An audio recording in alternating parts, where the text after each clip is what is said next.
নেপালের দিক, নেপালের পোখরা, এবং মেঘটা সরে গেলেই নিচের উপত্যকাটা দেখা যাচ্ছে। ব্লু হুইসলিং থার্সে কিছু ছবি পাওয়া গেল। 22শে নভেম্বর শিয়ালদা থেকে তিস্তা তোর্ষা ধরে আমরা 5 জন মিলে রওনা হয়েছিলাম নর্থ বেঙ্গলের পথে। আমাদের এই 5 জনের 5 জনই বিভিন্ন জায়গায় আমাদের বাড়ি।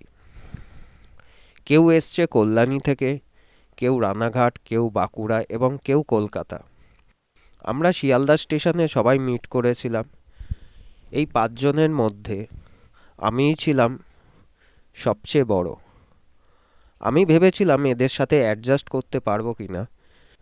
শুরু থেকেই এরা যেভাবে উচ্ছ্বাস এবং আনন্দে মাতিয়ে রেখেছিল, গোটা জার্নিটাই টের পাইনি কোথাও যেন আমার ভালো লাগছে না বা একঘেয়ে লাগছে। আমি একটু ইন্ট্রোভার্ট, কিন্তু এদের সাথে মিশে আমিও সেদিন খুব বকবক করা শুরু করে দিয়েছিলাম এবং হাসি ঠাট্টার মধ্যে দিয়ে কখন যে রাত্রির 2টো বেজে গেছিল টের পাইনি। এবং যথাসময়ে তিস্তা তোর্ষা নিউ জলপাইগুড়ি স্টেশনে পৌঁছে গেছিল। শিয়ালদা থেকে নিউ জলপাইগুড়ি পৌঁছানো অবধি ট্রেনের যাত্রাপথে আমাদের কাণ্ডকারখানা ভিডিওর মাধ্যমে আপনাদের সামনে তুলে ধরলাম।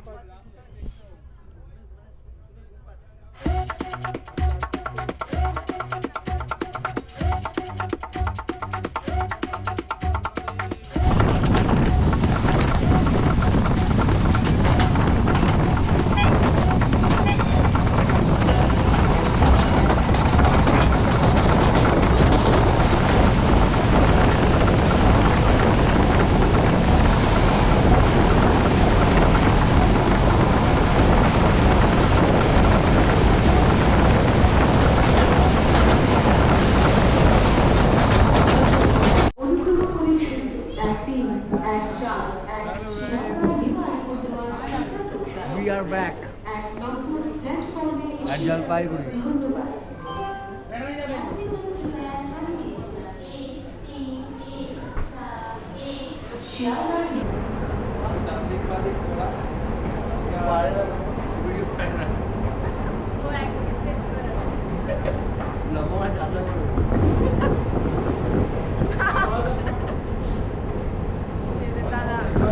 নেমে গেলাম।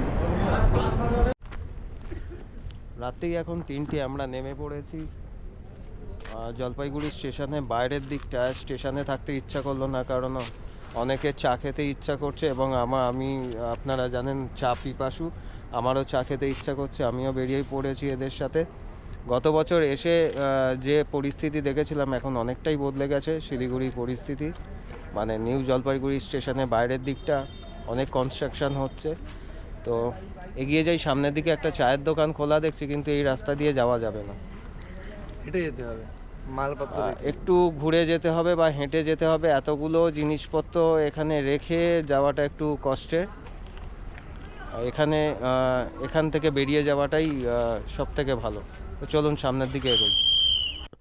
ভোর 5:30 নাগাদ আমাদের গাড়ি চলে আসে এবং আমরা পাহাড়ের উদ্দেশ্যে বেরিয়ে পড়ি। তখনও দিনের আলো ঠিকমতো ফোটেনি। এই যে ভিডিওতে দেখতে পাচ্ছেন,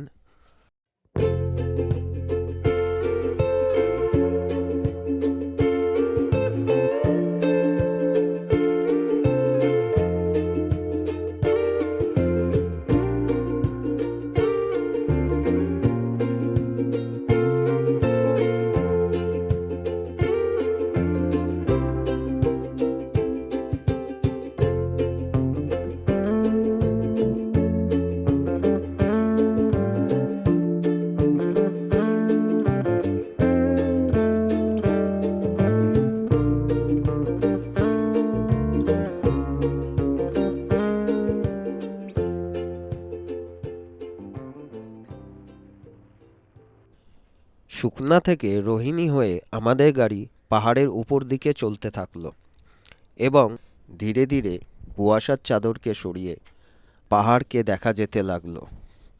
সেই দৃশ্য আপনাদের সাথে শেয়ার করে নিচ্ছি, আপনারাও দেখুন।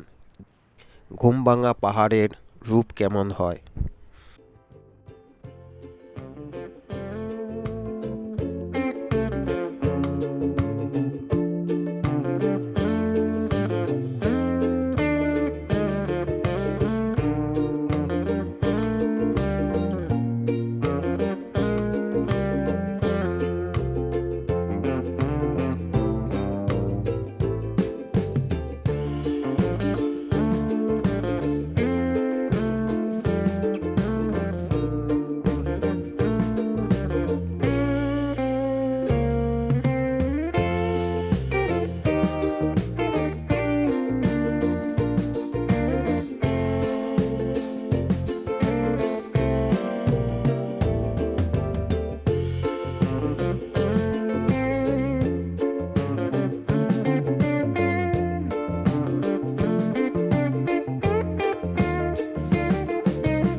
তখন সূর্যটা সবে উঠেছে। আমার আবার চায়ের পিপাসা লেগে গেল। সেই কথাটা যখন আমি আমাদের ড্রাইভার দাদাকে বললাম, তিনি বললেন যে একটা ভালো পয়েন্ট আছে, সেখানে গিয়ে চা খাবো, একটু অপেক্ষা করুন। আমরা সেই কথা মতো সেই পয়েন্টে যখন পৌঁছালাম, সেখান থেকে তার ভিউটা একবার দেখুন আপনারা। সত্যি পাহাড় কেন আমাদেরকে টানে, পাহাড়ে না এলে হয়তো বোঝা যায় না। এই যেমন সকালবেলার এই সূর্যোদয়। ঘড়িতে এখন বাজে 6:20, প্রায় 6:30 মতো। আমরা অনেকটা ওপরে উঠে এসেছি এবং একখানা পয়েন্টে দাঁড়িয়েছি চা খাওয়ার জন্য। আমার সঙ্গী সাথীরা সব পিছনে রয়েছে। আজকে এই সানরাইজটা এখান থেকে দেখা যাচ্ছে, আমি একবার দেখানোর চেষ্টা করি।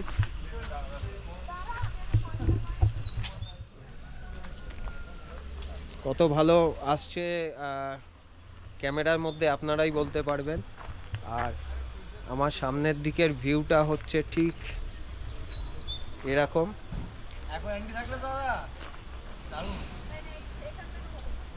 আমার আরেকজন সঙ্গী বলছে যে এনডি ফিল্টারের কথা, মানে সত্যি আমরা অনেক দিন বাদে পাহাড়ে আসার পর সবাই এক্সাইটেড। আমাদের হ্যাপি ফেস দেখে আপনারা বুঝতে পারছেন। তো আপাতত এখানে কিছু স্টিল পিকচার নিই। আমার সাথে আমার আরেকজন সঙ্গী রয়েছে যে স্টিল পিকচার করছে, আমি তার সাথে একটু সঙ্গ দিই, তার সাথে থেকে একটু দেখি যে বেশ কিছু এখান থেকে ল্যান্ডস্কেপ করা যায় কিনা। ল্যান্ডস্কেপ খুব সুন্দর লাগছে আমার দেখতে।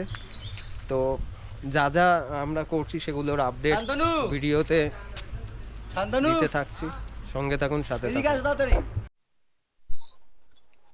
আমার ব্যাক সাইডে এই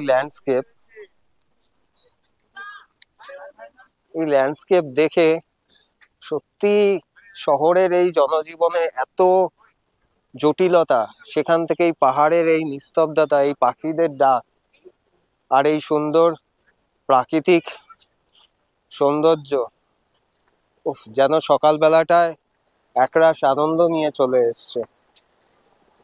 সবে আমরা কিছুটা পথ এসছি, আরো অনেকটা যাওয়ার বাকি রয়েছে। আরো ওপরে যাব, ওপরে বলতে এই পাহাড়ের চূড়ায় এই পাহাড়ের চূড়ায় আমরা উঠব। এখনো অনেক কিছু বাকি, সবে শুরু হয়েছে, সবে সকাল, সবে সূর্যটা উঠেছে, এখনো অনেক কিছু দেখার বাকি, অনেক কিছু করার বাকি। তো দেখা যাক সামনে আমাদের জন্য কি অপেক্ষা করছে। আমাদের সাথে যে সঙ্গীরা এসছে ঠিক আমার পেছনে, তারা ফটোগ্রাফি সেশন করতে ব্যস্ত। অ্যাকচুয়ালি তারা স্ট্রিট ফটোগ্রাফার আর মডেল ফটোগ্রাফার, মডেল বা পোর্ট্রেট শ্যুট করে। তো আমি একমাত্র ওয়াইল্ড লাইফ ফটোগ্রাফার। এদের সাথে আজকে রয়েছি আমি, এদের সাথে 2 দিন কাটাবো। 2 দিন মনে হচ্ছে যে খুব আনন্দে কাটবে, কারণ এরা আমার থেকে অনেক ইয়াং এবং অনেক বেশি এনার্জেটিক। আমি এদের মধ্যে সব থেকে সিনিয়র। তো আহ, এদের সাথে এদের স্পিরিটটা নিয়ে আমিও খুব আনন্দ করব। ট্রেনে আস্তে আস্তে সেই জিনিসটা এদের থেকে বুঝে গেছি। তো এরা আমাকে না বসতে দেবে না ঘুমাতে দেবে, সারাক্ষণ ওরা যে উৎপাত করবে সেই উৎপাতের সঙ্গীও আমি হব। তো আপনারাও তার সাক্ষী থাকবেন, আমিও সেই জিনিসগুলো তুলে ধরার চেষ্টা করব। চলুন এবার এগোনো যাক, কারণ সবে সূর্যটা উঠছে, আমরা আমাদের হোমস্টেতে পৌঁছে যাই, তারপরে আবার সেখান থেকে আবার অনেক কিছু শুরু হবে, অনেক অ্যাডভেঞ্চার শুরু হবে। সঙ্গে থাকুন, সাথে থাকুন, দেখতে থাকুন। মিনিট 20 বাদেই আবার আমাদের গাড়ি চলতে শুরু করলো। আমরা আবার ওপরের দিকে উঠতে থাকলাম। আর পুরো রাস্তাটায় আমাদের সঙ্গী থাকলো উদীয়মান সূর্য। সূর্যকে কখনো বাঁদিকে রেখে কখনো ডান দিকে রেখে আমাদের গাড়ি পাহাড়ের চূড়ার দিকে এগোতে থাকলো। আমাদের যাওয়ার কথা ছিল কার্শিয়াংয়ে, কার্শিয়াংয়ের একখানা হোমস্টেতে। আমরা সেই মতো সেই দিকেই চলতে থাকলাম, আর রাস্তায় যেতে যেতে এই প্রাকৃতিক সৌন্দর্যকে উপভোগ করতে থাকলাম।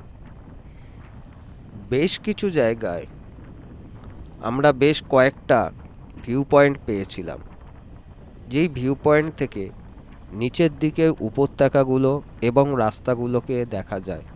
আমরা গাড়ি থেকে দেখতে পাচ্ছিলাম রাস্তাগুলো সাপের মতো বেঁকে বেঁকে উঠেছে।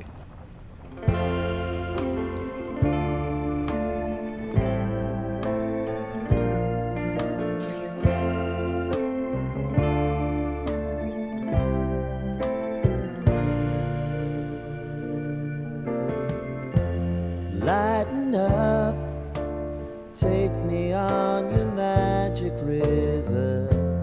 Tell me all your dreams align. Sign me up and tell me about the people that you know who are trying to feel alive.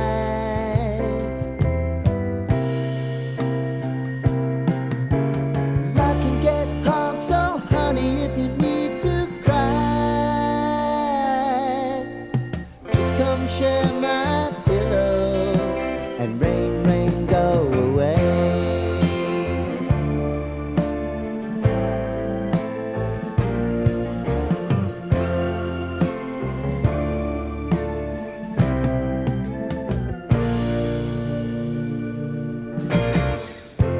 I wanna hear about everything you're ever thinking. You know that I can take the truth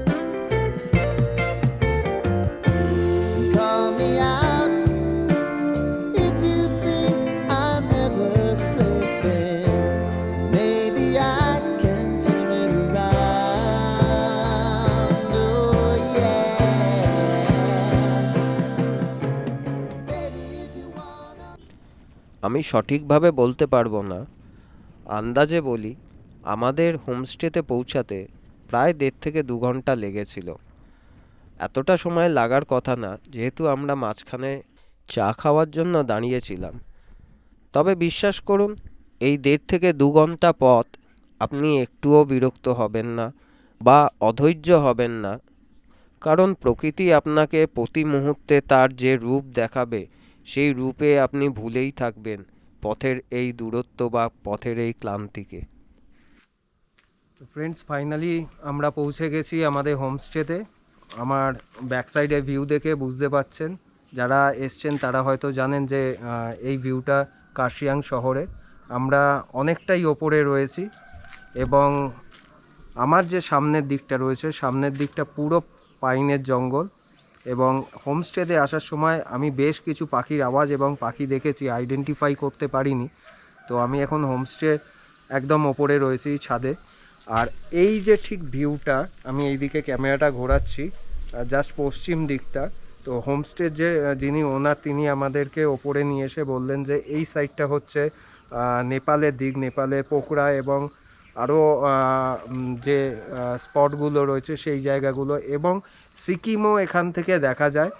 আমি চেষ্টা করব আমার ক্যামেরাতে সেই ভিউগুলো যতটা সম্ভব ধরার।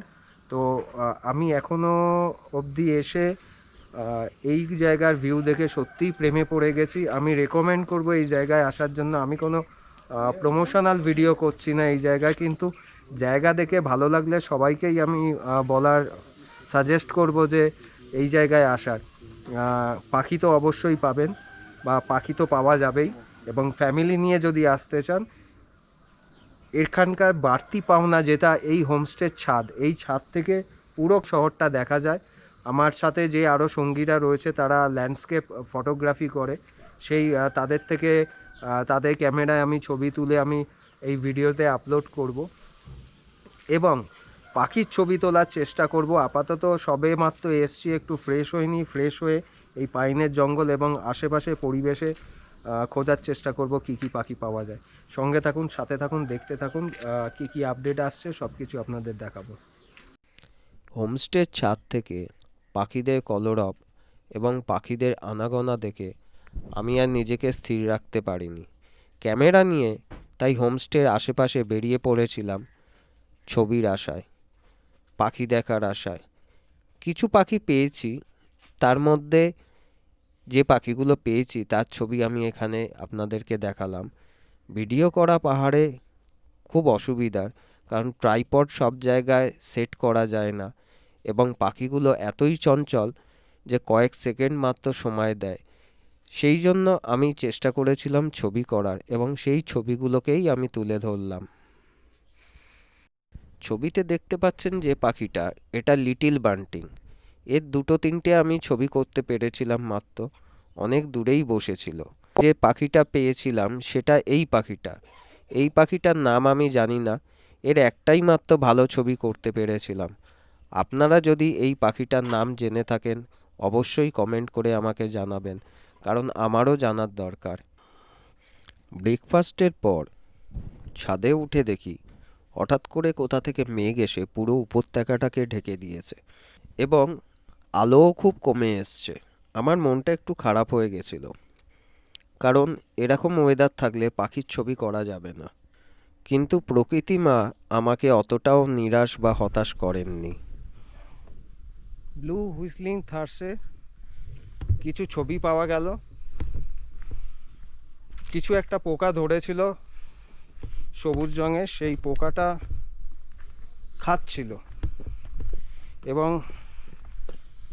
আমি কিছু স্টিল পিকচার করেছি, সেইগুলো আপনারা দেখুন। বেশ কিছুটা সময় দিয়েছিল তাই ছবি করতে পেরেছি। এবার আমরা হেঁটে যাচ্ছি আমাদের যে হোমস্টের ওনার জিতেনজি, তার সাথে একটা ট্রেলের মধ্যে দিয়ে। বাঁ পাশ ডান পাশে গাছ, অ্যাকচুয়ালি ডান দিকটায় পাহাড়ের ঢাল নেমে গেছে এবং নিচে রাস্তা, আর লেফট সাইডে পাহাড়। আমরা ঘুরতে ঘুরতে হয়তো সেদিক দিয়েই উঠবো। তো যাই হোক, ফটোগুলো আপনারা দেখুন, কেমন লাগলো জানান। পাখিটা যদি গাছের ডালে বসে থাকতো তাহলে আরও ভালো ছবি হতো, কিন্তু যা পেয়েছি পাহাড়ে তাতেই সন্তুষ্ট থাকতে হবে। তো চলুন ভিডিওটা আগে এগোনো যাক।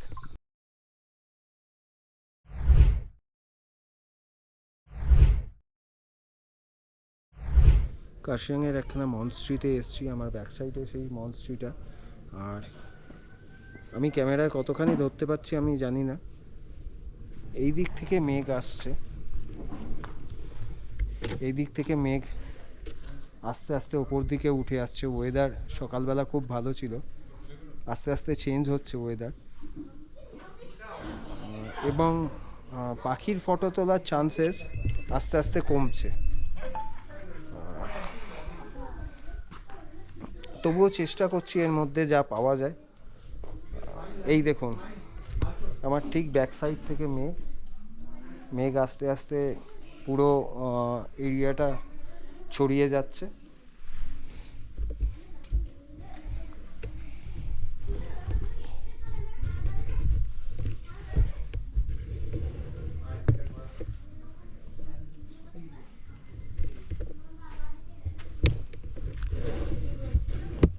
এই যে মনস্ট্রিটা দেখতে পাচ্ছেন, এই মনস্ট্রিতে আমাদের হোমস্টে ওনার জিতেনজি আমাদেরকে নিয়ে এসেছিলেন। এখানে বেশ কিছু ছোট ছোট বৌদ্ধ ধর্মাবলম্বী বাচ্চাদের দেখা যাচ্ছিল। জিতেনজি তাদেরকে বলে ছবি তোলার ব্যবস্থা করে দিয়েছিলেন।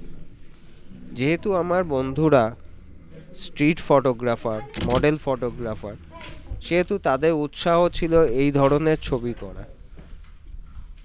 আমার বন্ধুদের দেখে আমারও ছবি করতে ইচ্ছা করলো এবং আমিও বেশ কয়েকটা ছবি তুলেছিলাম। আপনারা দেখে বলুন আমি এদের মতো ছবি করতে পেরেছি কিনা। এদের বলতে এই স্ট্রিট ফটোগ্রাফার এবং মডেল ফটোগ্রাফারদের মতো।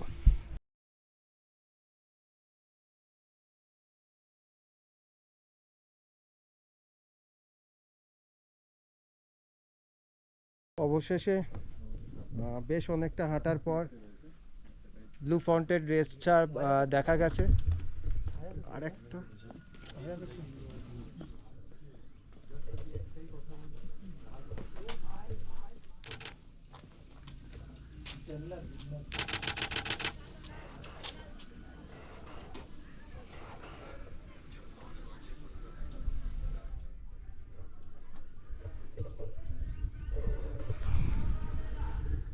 इतना छोटा पंछी।